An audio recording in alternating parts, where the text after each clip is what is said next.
Hello summoners and welcome to another ProGuides video.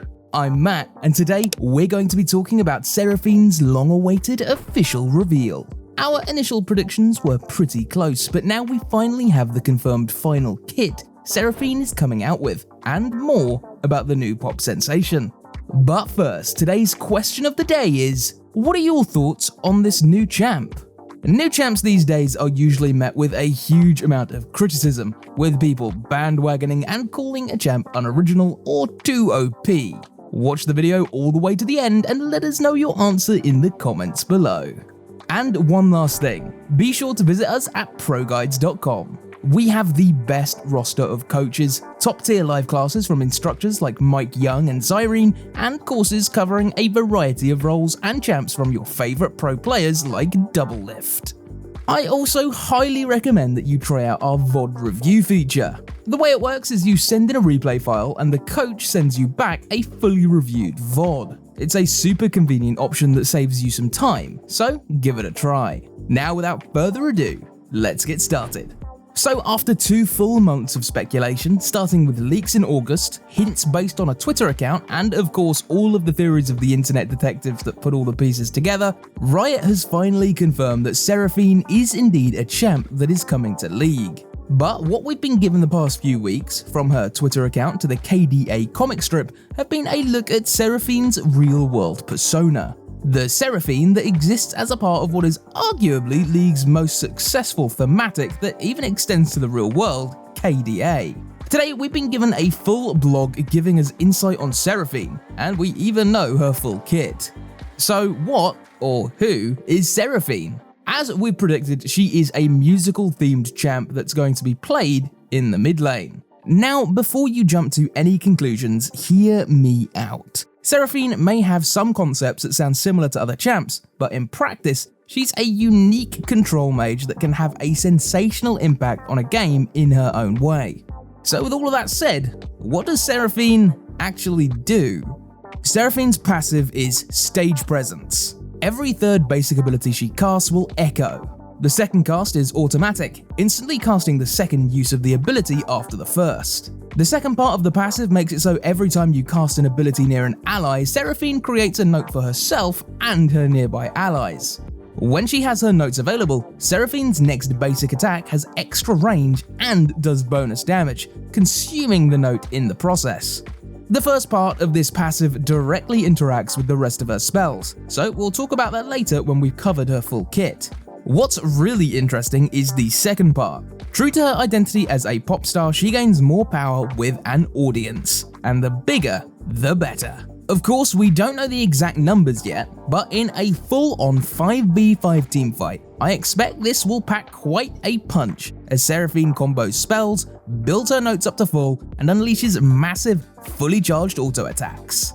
Her Q is High Note. With it, Seraphine lobs a projectile that does magic damage that increases based on the target's missing health percentage. There's really nothing flash or fancy about it, and honestly, sometimes simple can be refreshing. Her W is Surround Sound. When cast, Seraphine surrounds nearby allies with her music, granting herself and the allies movement speed and a shield.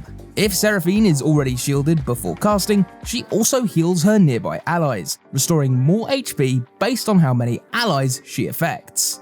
So baseline, it's basically a Karma mantra shield, but when she already has a shield, it can even heal up allies. That sounds pretty nice. And like her passive, it gets stronger the more allies she has to listen to her performance, meaning it'll have a huge impact in teamfights. Seraphine's E is Beat Drop. With it, she unleashes a heavy sound wave that deals magic damage to all enemies in a line, slowing them in the process. If enemies hit are already slowed, they are instead rooted. If the enemies are rooted, it's upgraded to a stun. And to round things out, Seraphine's ult is Encore. She takes the stage, projecting a huge wave forward that charms enemies, dealing magic damage to them. Any champions the wave passes through, whether it be friend or foe, extend the range of the ability, and grants all allies maximum notes. Using this ult is going to be all about positioning. Sure, there may be a time where you're already close enough to hit an enemy you want to charm into their death, but to get max effect in a teamfight, you're going to want to line it up and be patient before just firing it off at the start of a fight. So let's loosely summarize her kit. Seraphine is a control mage that can do damage, CC the enemy, and protect their allies. But control mage is a bit of a blanket term, and I don't think Seraphine and Orianna fill the same niche. Sure, they can wombo combo, but it's just not the same. Between her passive echoes and her W and E's interactions based on pre-existing effects, you're going to have to put thought into how you use your spells.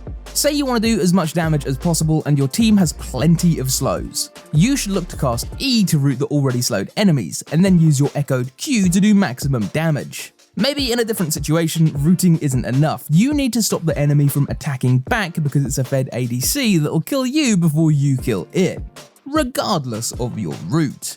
In that case, making sure you combo for an echoed E for the stun may be better.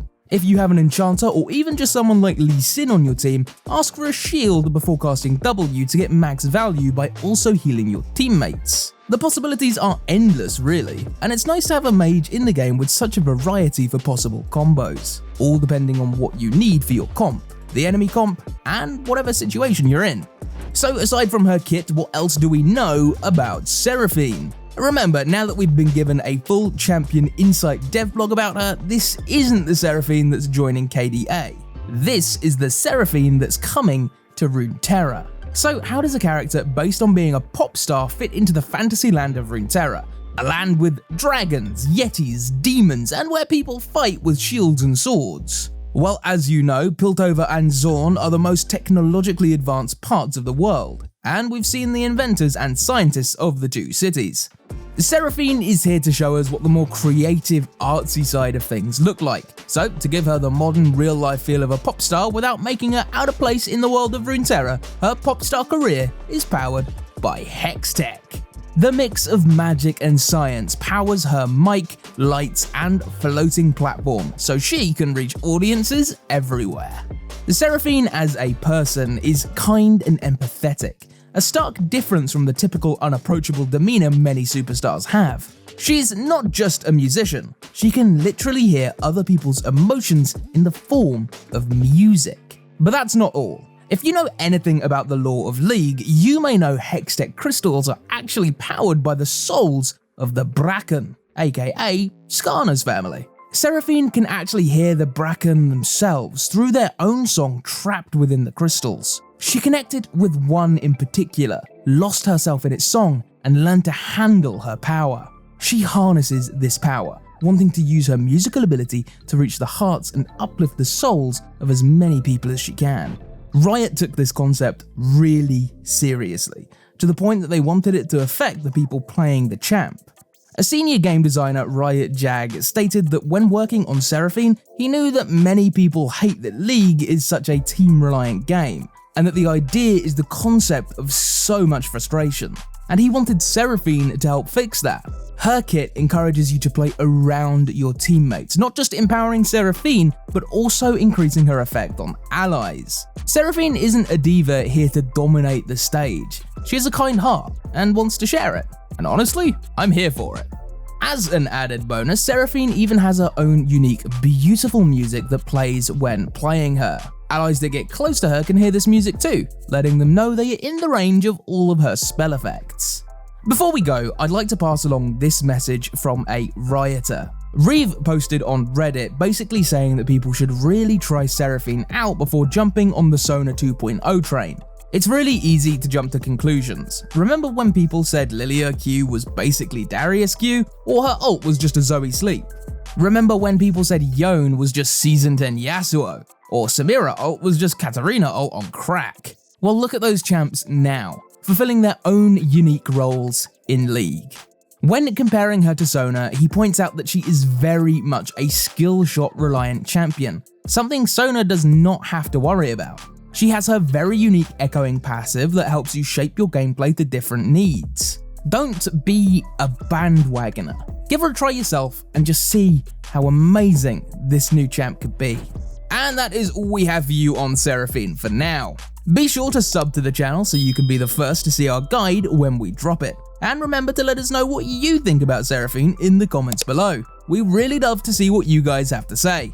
See you guys for the next video, but until then, good luck on the Rift, stay safe, and wash your hands.